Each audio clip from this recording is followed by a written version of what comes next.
Father Divine became God to millions, both black and white. To the followers of his international Kingdom of Peace movement, he was the second coming of Christ, but to non-believers, he was a mystery.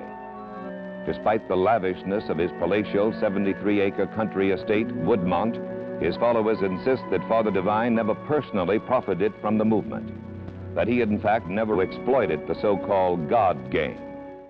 Now, if you're younger, if you were born after 1960, you probably don't know much about this man. But if you were older, if you were born maybe in the 40s or the 50s, you may actually remember seeing some of his buildings in your neighborhood. And so quickly was he forgotten to history. What was so scary about Father Divine and the peace movement? A peace movement? What's scary about a peace movement? We like peace, right? Well, not really. Because the international peace movement was integrated.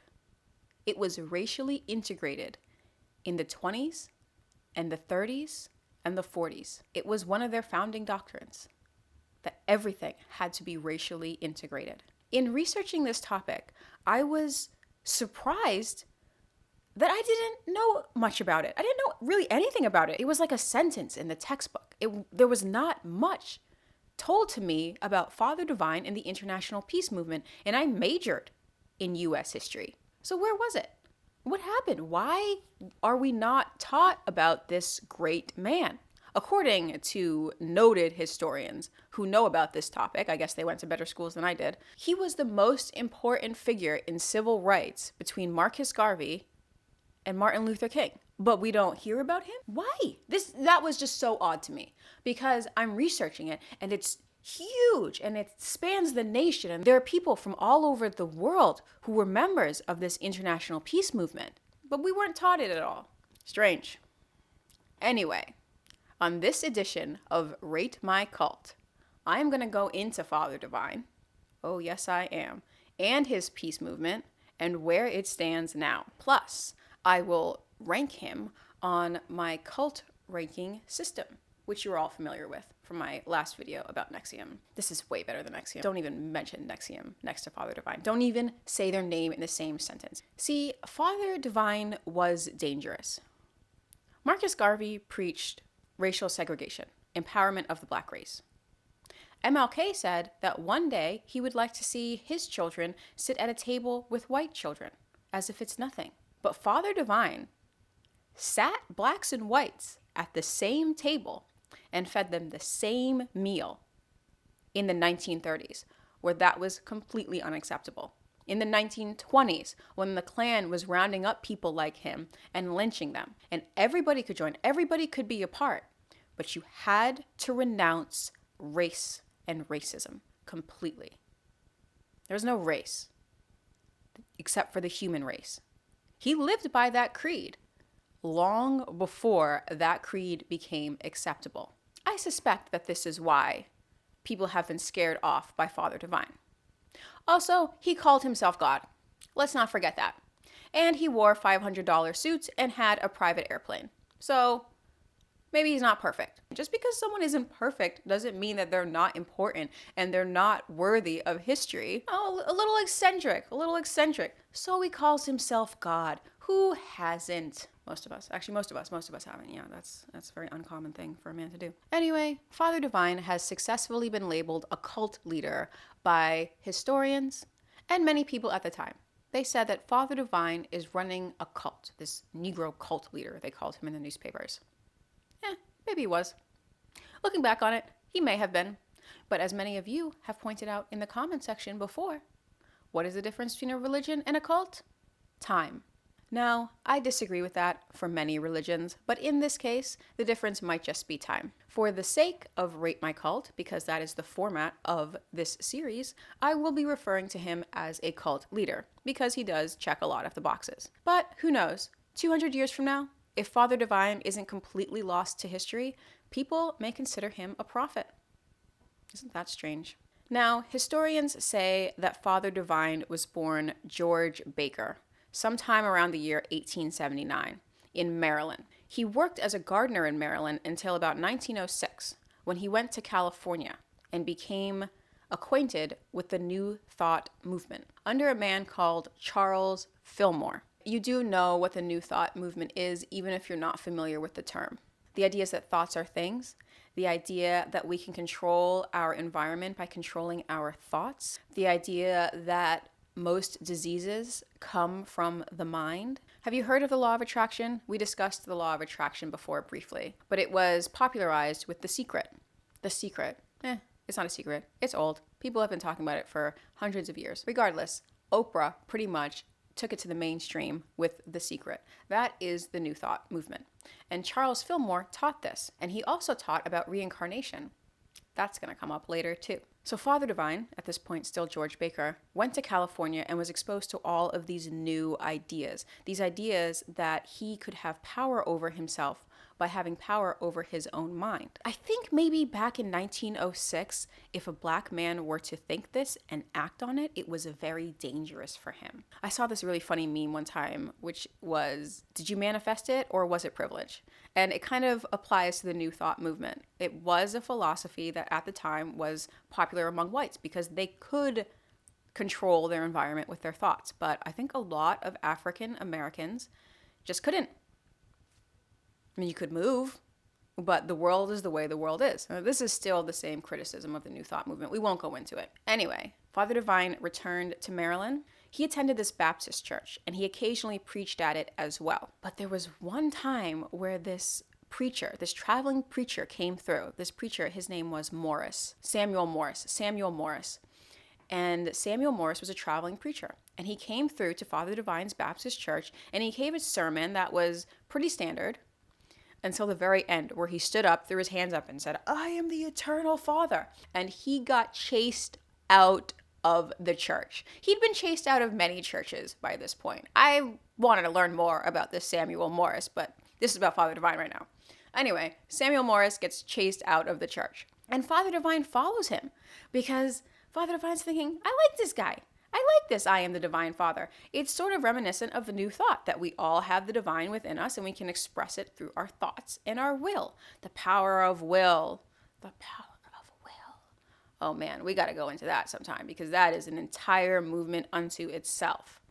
It's been used for good and bad. We will come back to it later, probably in another video. Father Divine, at this point called the Messenger, Samuel Morris, called the Father, are joined by this man called John Hickerson. The three of them go around and they preach. And they kind of have the band going for a little while, but eventually Hickerson breaks up the band because he's like, hey, Morris, you're not the only Godhead. You don't have a monopoly on being God. We're all God. Now, this you might recognize from John 4:15. Whoever shall confess that Jesus is the Son of God, God dwells in him and he in God.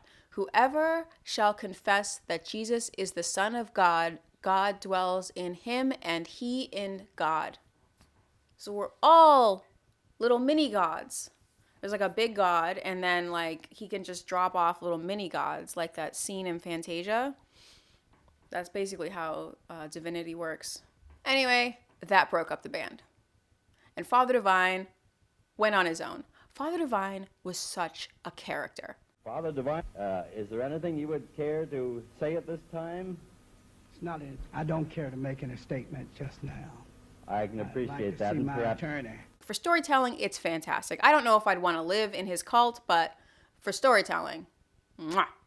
In 1913, he is put on a chain gang for 60 days because of a fight that he had with the local ministry. Because, of course he had a fight with the local ministry. It's Father Divine. You'll see. While he's on that chain gang, some prison administrators get into an accident, and Father Divine's like, it's because they didn't believe. They didn't believe in the Father. Like, that's fantastic. It's also the first case of Father Divine working some sort of magic. Magic, accidents happen, whatever. It's fine. It's great for the story. They didn't believe.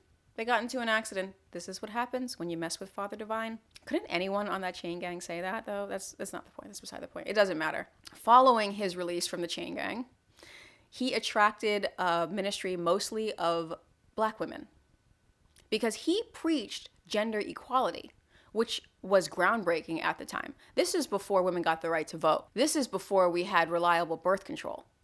So women really were subject to the whims of their husband and the whims of their fertility and so forth and so on. They were kind of stuck in their homes. I see why these women were attracted to Father Divine and his message. He also preached celibacy. Very attractive when you don't have birth control, huh? Anyway, shortly thereafter, these women's husbands had Father Divine arrested for lunacy. How archaic is that? First off, the wife's thinking thoughts.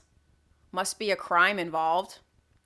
And then to have someone arrested for lunacy, can we get a psych evaluation or something? Why should someone be arrested because someone thinks that they might be a lunatic? If anything, they need help, right? Anyway, the powers that be found that Father Divine was in his right mind. He might be a bit eccentric, but he was still within his right mind, and they released him. Not a lunatic. But this incident got Father Divine press. And Father Divine always knew how to work the press in his best interest. He was like a very early influencer, a very early reality TV star. He kind of got it. So from this press, his following started to build. He got more people following him. They're like, who is this man teaching gender equality? Father Divine moved to Brooklyn, where he acquired hotels and turned them into boarding houses where his followers could stay and live comfortably.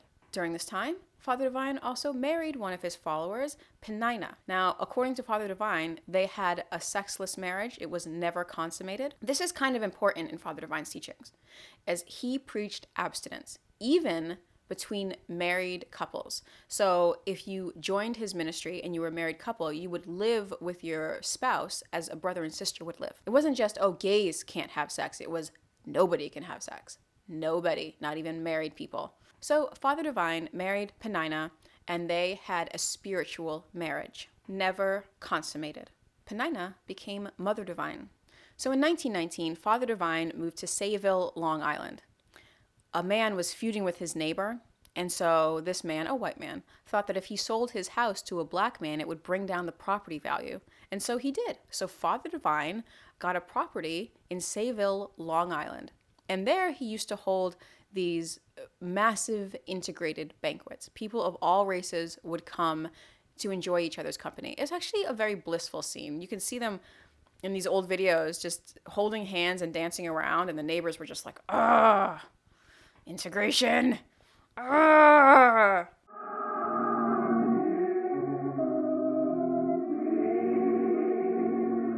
Terrible. This went on for years and upset his neighbors so much that he had him arrested and charged.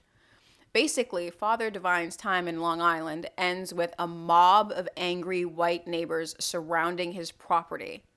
And they had him arrested for disturbing the peace. What about this mob? Obviously, it was not Father Divine disturbing the peace. In fact, if he's leading the peace movement and this mob is surrounding the peace movement, if you want to get technical, isn't this mob disturbing the peace? Literally? Anyway, that is beside the point. Father Divine was charged, and he could have been given a slap on the wrist, but the judge didn't like him. The judge called Father Divine a menace to society and put him away for the longest possible sentence, the maximum sentence of 1 year. Now here's where it gets interesting, because 3 days after this happened, the judge dropped dead of a heart attack. Heart attack. Dead. His hard heart just stopped beating. You know what Father Divine said? Father Divine, in the boss move of the 20th century, said, I hated to do it. I hated to do it. So this is the second instance of Father Divine performing a type of magic, a sort of miracle, even though it wasn't quite a miracle. But what Father Divine said is that he asked for the judge to let him into his heart. And the judge apparently refused, and his heart stopped beating. So that was awesome. And the press loved it. The press ate it all up. Nom, nom, nom, nom. And Father Divine became a national hero. Now, of course, the judge had heart problems and his death wasn't so unexpected, but whatever. That doesn't sell papers. That's a stupid thing to say. Ew, gross. Father Divine did it because this guy was a jerk. Full stop, period. I don't need a follow-up, okay? The press loved Father Divine because he sold papers. This Negro man who claims to be the second coming of Christ, killing a judge who had wronged him, Just papers flying off the shelves, just money, money, money, money, money, money coming in. They loved him, and Father Divine worked it. His following grew. He grew into an international celebrity. Not a national celebrity, an international celebrity. And people from all over the world wanted to hear his teaching. Kind of surprising that we don't really hear about them now anymore, but 100 years ago, Father Divine was a big deal. Now you say, Maya, that's all well and good. But why would anybody believe that this man was actually the second coming of Christ? I mean, that's a pretty tall tale. Well, I'll tell you why. Father Divine did things for his followers. He wasn't just some obscure god in a cloud who did nothing for anybody. He made sure his people ate. This during the Depression, when a lot of people didn't eat. And he didn't just give them soup and crackers and these little tinsy things. He gave them full meals where they could sit down and eat with dignity as an honored guest and be respected. All they had to do was renounce race. Renounce race, renounce racism, and you can eat at Father's table. And many of them did. He found them jobs. He established businesses that gave quality products at a very low price. He established hotels where people could rent rooms, rent dorms for a low price, just $2 a week to live. Back then, during the Depression, this was a very big deal for them because people were living on the streets. People had lost their jobs. So for this man to become this business genius, to really help his people in a tangible way, that was a big deal. People really believed that this man was divine. In a way, aren't we all divine? Don't we all have some divinity within us? Was he so much of a liar? Of course, there was a catch. There's always a catch. Father Divine's followers in the International Peace Movement had to be celibate. No carnal relations. They couldn't smoke tobacco, they couldn't drink alcohol, and they couldn't take welfare. They basically had to be pure and upstanding. Father found them jobs, and they gave a portion of their income back to the community. He founded many communal farms where people went and lived, and they were often harassed by members of the KKK. So it wasn't safe to follow Father Divine because of the environment of the 1930s. It just wasn't safe. But they followed, and he delivered. Also, and this is probably the biggest catch, is that the family unit of his followers was broken apart. Like I said, husband and wife had to live as brother and sister. Children were separated from their parents. They were kind of raised communally, the literal embodiment of it takes a village. In the documentary Father's Kingdom, there's this one woman who tells her story about being raised in one of the communes. And she says that basically her parents weren't her parents. Her mother had died by this point, but her father wasn't her father. And her sister wasn't her sister. They were just other people on the commune. This isn't entirely uncommon. I've met somebody who was born and raised in a kibbutz in Israel, and he kind of had a similar story. Not all kibbutzes are like this. They're all very different. It depends on which kibbutz you're at. But this idea of tearing the familial bonds apart and reforming them as part of this community, this happens a lot. Unfortunately for this woman, she really misses the relationship with her sister. She doesn't have that sort of family bond that she would have had otherwise. The material benefits that Father Divine gave to his followers came at a cost. And that cost was the family bond. That cost was your individuality. That cost was you having a family. You couldn't have a family. You can't have a family if you're abstinent. Of course not. That's how families come to be. Now, many of you will point out that Jesus said the same thing. He said that, what did he say? He said, you must love me more than your father, mother, wife, or child. That's what Jesus said. So that's coming straight from the horse's mouth. So it's not like Father Divine got this from nowhere. But I never really liked that part of the Bible because I'm like, it's a bit extreme. Don't you think, Jesus? More than my father and my mother and my children? I don't know. Think about this from a money perspective, just a straight money perspective. If people don't have children, all the money goes back into the community, huh? Father Divine balled hard for these years.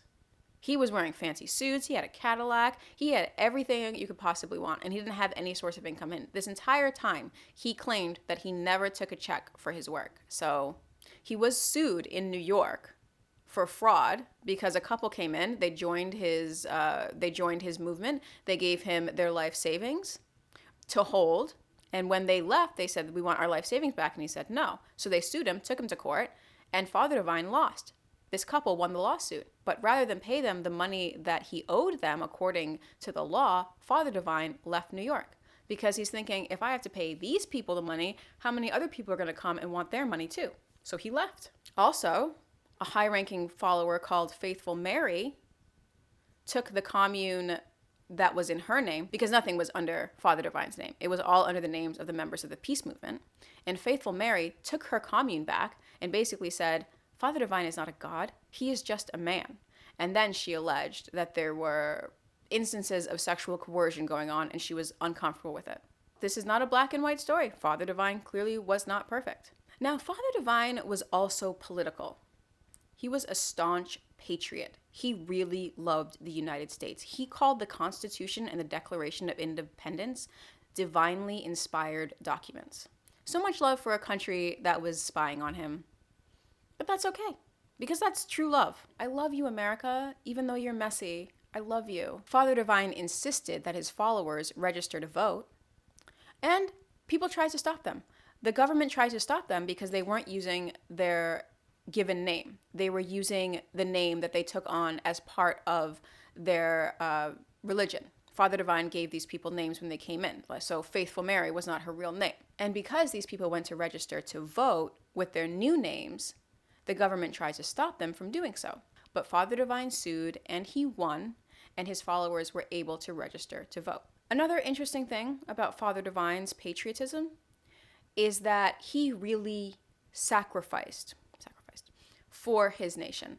During World War II, Father Divine had purchased this hotel. Not Father Divine. The peace movement. The peace movement had purchased this beachfront hotel in New Jersey so that black people could go to the beach, because without owning beachfront property, black people were kept from going to the beach in New Jersey.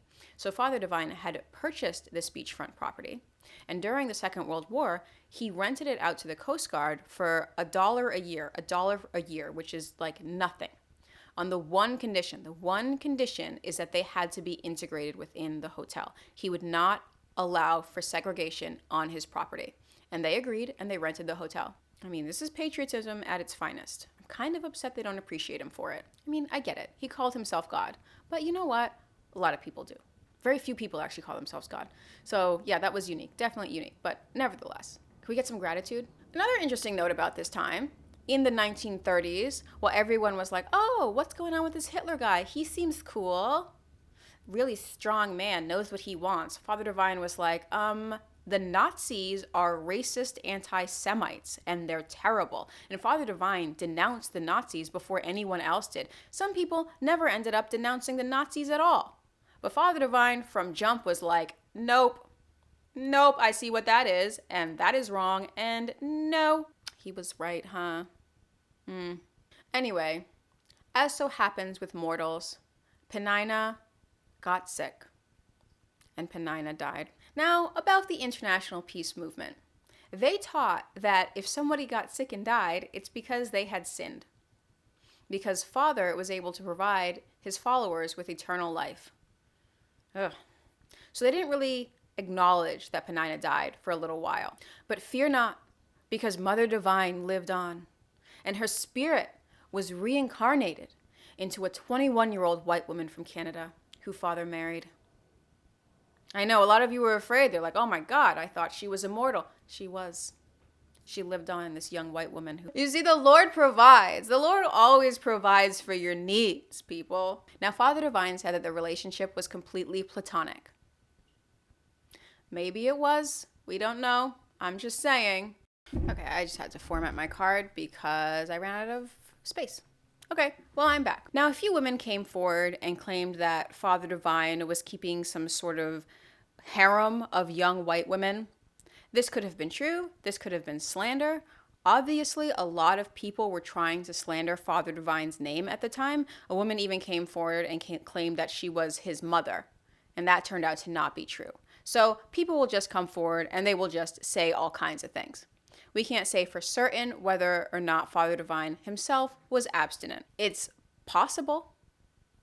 A lot of people do live this monastic lifestyle where they don't partake in physical pleasure in that way. Who's to say what really happened? But Father Divine was able to successfully convince his congregation that Mother Divine had reincarnated in this young white woman, which he took for a wife, and that their relationship was completely platonic, a marriage of spirit. Now, this sent people in an uproar at the time because interracial marriage was not common. In fact, they had to travel to DC just to get a marriage license.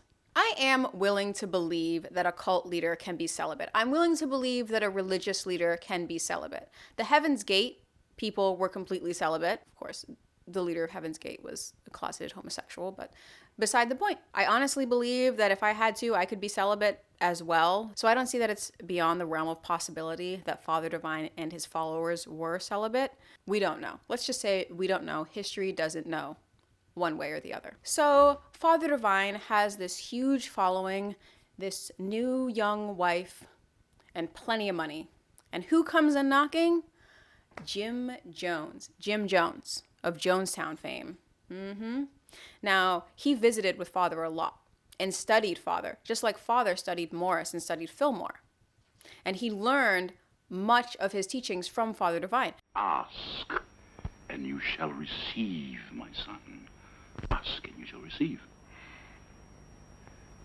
All worldly possessions, sustenance of whatever kind the Holy Father requires. I think you've given a whole new world to me, Father Divine. Now, people don't like to say good things about Jim Jones, but the fact is that he was pro-civil rights. He did a lot of good work towards integrating his congregation and the community. He gave people jobs, much like Father Divine did. I do believe Jim Jones started off as a man trying to help the community, and I do see how he modeled himself after Father Divine. Now, after what happened, obviously, the international peace movement wants nothing to do with Jim Jones, wants nothing to do with his legacy whatsoever. We can understand why. I mean, Jonestown, 909 dead, the phrase drinking the Kool-Aid. Now, after Father Divine died in 1965, and after Father Divine died, Jim Jones came back. He came back with buses. He came back to steal Mother Divine's congregation. Yes, he did. He got at the banquet table and he said that he, Jim Jones, was the reincarnation of Father Divine, just like Mother Divine was the reincarnation of Penina. Mother Divine told him to get his stuff and get the hell out of there. He was successful in poaching a few of her followers, and some of those followers actually ended up dead in Guyana. So that's actually a tragedy. But Mother Divine was able to stave off this attack by Jim Jones in one of the most interesting stories in American religious history. I would have loved to have been a fly on the wall at that dinner where Jim Jones stood up and said, I'm his reincarnated spirit. If she's Penina's reincarnated spirit, well, I'm Father Divine's reincarnated spirit too, so ha. Anyway, as you can surmise, Father Divine did in fact die, despite being God on earth. Do you believe that Father Divine is dead? No, I do not. A lot of his followers did not believe it, that he died, because it goes against all of his teachings, but they still treat him like he's alive in spirit. In fact, if you watch videos from the current International Peace Movement, the surviving members, they talk to his chair like he's still in it. They address him as Father Divine. They keep up his room. They knock before they go in his room. So, yes, he died. I don't know if they're fully willing to accept that. And that his teaching may have been flawed, must have been flawed. Obviously, if he died. Father Divine is entombed at Woodmont, which is their massive estate in Pennsylvania, him having fled New York and all after that lawsuit. Mother Divine died in 2017 and is also entombed there. They do have some surviving members of the cult, but everybody is old. They never reproduce. Father told them that he would give them eternal life. That didn't happen, huh? He couldn't give himself eternal life. How's he gonna give it to them? And it seems as though the peace movement is on its way out just because everybody's elderly now. This also kind of goes to show a dark side of Father Divine and the peace movement. Because often when the members died early on, the peace movement completely abandoned their corpses because they said they must have sinned in some way. Because they said, well, they must be at fault. So we see later, clearly that has changed because we're seeing that he was not able to give them eternal life. And yes, his members died of old age. They're continuing to die of old age. There are only a few dozen left, and they're not recruiting very well. They're not recruiting very well because their social media presence is kind of trash. You know, old people can't do social media. The peace movement recently opened up a museum and library, and all the actual work for the technology and so forth was done by this friend of the movement. He's not a member because he's married, and his husband does not want to join this cult of elderly people, obviously. My husband came home and we're like, okay, so I met these people, right? And they follow a man who was Jesus, but he died, but he's still Jesus. I'd be like, well, did he come back after he died? He'd be like, well, maybe. If you believe what Jim Jones says, be like, no, we are not going to join this elderly cult right now. Regardless, this man, a Dr. Christopher Stewart, is behind the library, and I suspect he's behind their YouTube page as well and their social media presence. And all the elderly members absolutely love him. You know, elderly people love young people who are polite and can help them with electronics. You help an old person with some electronics, they'll love you for life. For life. They might not live too long, but they will love you for those few years they have left. And yes, the International Peace Movement does have a YouTube page where all of Father Divine's lectures are posted, and you can listen to them. I have been listening to them while working on this painting. I'll show you that shortly, but I've just been listening to Father Divine lectures. I'm telling you this for information purposes only. Please do not join a cult. Unless you really got nothing else going on, then of course you can join a cult. But for the most part, please do not join a cult. Please do not wind up in anyone's harem. That is no longer a possibility here. So I guess you can join this cult. Why not? Live and let live, right? So yeah, that's the Father Divine story. That's the story of the International Peace Movement. It's a heretical offshoot of Christianity, much like Mormonism. But because Mormons can have children, there are still more Mormons. And there aren't many members of the peace movement left. But you already knew all that. You knew everything about Father Divine. You are a scholar in 20th century religious history. You came here for my cult ranking. So here goes. How does Father Divine and the International Peace Movement stack up? Well, let's look at our criteria. Number 1, charismatic leader. Ooh, if Father Divine wasn't the most charismatic leader. Peace, everyone. Everybody happy? So am I. Father Divine was an inspirational figure. He fed his people. He got them jobs. He supported them. And this was during the Depression, where people weren't giving out jobs so easily. People weren't feeding people so easily. And he was able to do that. And plus, he performed those acts of magic. If the leader can't do magic, what are we even here for? We might as well just have a book group if the guy can't do any magic. I don't care. I'll be part of a book club. I don't care. You know me. But if we're going to be in a religion, you got to do something, you know, banish demons, levitate, do something. Show me that you're worth following. And Father Divine did that with the judge's death. So it's pretty impressive. Full credit on charismatic leader. Criteria 2, doctrine. Now here, I got to take some points away because I've been listening to his lectures and they haven't really grabbed me. And yes, I do listen to a lot of New Thought lectures on YouTube. Thank you very much. You'd be surprised what I get up to. When I am not talking to you, I am getting up to all kinds of things in the corners of YouTube. And I gotta be honest, his lectures did not grab me. You can hear in the background people screaming, "Preach, Father," and just becoming overwhelmed with emotion, as people tend to do at church. But when I'm really listening to what he's got to say, it just builds on that New Thought stuff, the New Thought version of Christianity. And also, Father Divine constantly refers to himself as God. So instead of saying, God wants you to do this, he'll say, I want you to do this, and so forth and so on. And that kind of gets annoying after a while. So you have to suspend disbelief in listening to the lectures. But even that aside, I don't feel these lectures bring so much to the table. I'm sorry. If I'm going to go for a New Thought lecturer on YouTube, it's going to be Neville Goddard. Shout out Neville Goddard. I imagine if I were starving and this man was giving me these sermons over dinner, a beautiful free dinner, I might be like, yeah, this guy makes a lot of sense. But as is, I'm in my house and I can flip through to all kinds of philosophers' lectures. Father Divine is not so high up there. Sorry, Father Divine, I really am. Because I respect you. I respect you as a cult leader. I do respect you. Now, that having been said, I do appreciate that it is a Christian doctrine. Because you gotta work with what you got. Are you in a forest? You build your house out of wood. Are you by a quarry? You build your house out of stone. Work with what you have. So I appreciated this. But like I said, the particular lectures that I listened to, and I listened to quite a few, were not so groundbreaking. He's no Alan Watts. Criteria 3, quality of the followers. Now, Father Divine had some top-notch followers. They went all in. They took jobs. They worked very, very hard. You don't just build an empire, an integrated empire out of nothing. All of these people renounced race. They renounced their families.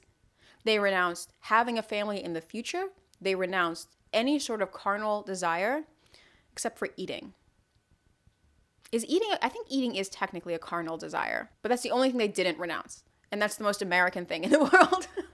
Can you think of anything more American than being like, we renounce all carnal pleasures? Except gluttony. Gluttony is cool. Everything else, no, but gluttony is cool. Hey, it's America. It's an American religion. What do you want? Anyway, these people were all in. They faced backlash from the Klan and from the FBI, and they still worked very hard to build this empire. So shout out to the followers. Fantastic job. Full points on that. Criteria number 4, how effective was this brainwashing? It was pretty effective. And it's not only what Father Divine could offer them materially, because Father Divine used his wealth to provide them with material things that they actually needed. They needed a roof over their head. They needed to eat food. They needed clothes. And they needed to have affordable household items so that they could treat their family with respect. They could take care of their family and have dignity. So not only did he give them that, which is using the carrot and not the stick. Father Divine used the carrot. I respect that because it's the international peace movement. It's totally on brand to use the carrot. What Father Divine also did is that he would play the lectures while people were eating. And as we know, eating something, whatever you're listening to or whatever you're watching, becomes that much more pleasant because you associate it with the food that you're eating. Smart. Using the carrot, literally using the carrot. So I like this brainwashing, and I feel that it is very on brand. He also made them change their names. My name is Meekness Faith. Now, that's a big job to handle. The meekness of God and the faith of God. But I look to Father for my strength to be able to exercise those qualities. They left their old identity and assumed a new identity. This is very good. Now, criteria 5, their practices and rituals. So I'm a little biased, but I do feel that what he was trying to do and what he was successfully able to do to get all these people to renounce race, not just black people, because of course back in the day, black people wanted to renounce race. They wanted to come up, but to get all of these white followers to completely renounce the benefits and privileges of their race in the 1930s and the 1920s, this is fantastic. So his ritual of having them all eat together twice a day is great for bonding, for community building. And like I said before, I also completely respect the monastic lifestyle. I respect people who are willing to say, look, this American life is just not for me. I want to embrace my spirit and I want to study spirituality 100% of the time. I don't want to be distracted by other genders. I don't want to be hit on. I don't want to be bothered. All I want to do is go and read the Bible. That's what nuns do. And the fact that all of his followers had to live that way, it wasn't just the clergy. You know, for Catholics, it's just the clergy, just the nuns and the priests who have to live this way. A regular Catholic can pretty much do whatever and then come to confession and then they're fine. Sins washed away. Respect to that too. Not judging anybody. But for all of his followers to embrace this lifestyle, whether or not Father Divine himself embraced it, respect. Respect on that front. Because that's sacrifice to the cause. And that's shared sacrifice. And so it's more community bonding. So overall, what is the score? Father Divine and the International Peace Movement get 4 goat heads out of 5. Very high score. Yes, they are losing points because I was not taken away by Father Divine's lectures, and I did listen to a few of them. I will link at the bottom their YouTube page. These people don't understand social media. They don't know social media marketing. They're not linking. There's no SEO involved in that page. I'm like, do they even want it? Do they even want to survive into the 21st century and beyond? I don't know. They say God will provide if it's meant for them to survive. Well, God kind of already provided by giving you the ability to have children, and you kind of rejected that. So we'll see if God provides. Watch Dr. Stewart be watching this, just like taking notes. Like, what'd she say? SEO? You got some SEO? Social media marketing. Okay, so we got to get an Instagram. And what do we tag on Instagram? We have to hashtag everything. Should we do the TikTok challenges? I don't know. We're trying to reach out to the kids. We're trying to reach out to the youth. Now, here is a new segment. I did not do this before, but I will be doing this for all of our Christian-based cults. How likely is it that Father Divine was actually the second coming? I'm going to give it 10%. I'm going to give it 10% likelihood that Father Divine was actually the second coming. Because don't we all have a little drop of divinity within us? Maybe he wasn't the second coming. Maybe he was the second billion coming. And maybe we're the 10th billionth coming of whatever. And it's cool and it's fine. That's what New Thought really taught. That's what the New Thought movement really teaches, is that we are all part of the divine. So he was aware of it. Now, do I believe Father Divine believed all of this? I do not know. He seemed like a smart man. He seemed like he knew what was up. It seemed like Jim Jones knew what was up as well and learned that from Father Divine. So that's Father Divine and the International Peace Movement. If you learned something, as I certainly learned something by making this video, please share it with your history buff friends. I'm a free gift to the world, gratis to mankind. Subscribe.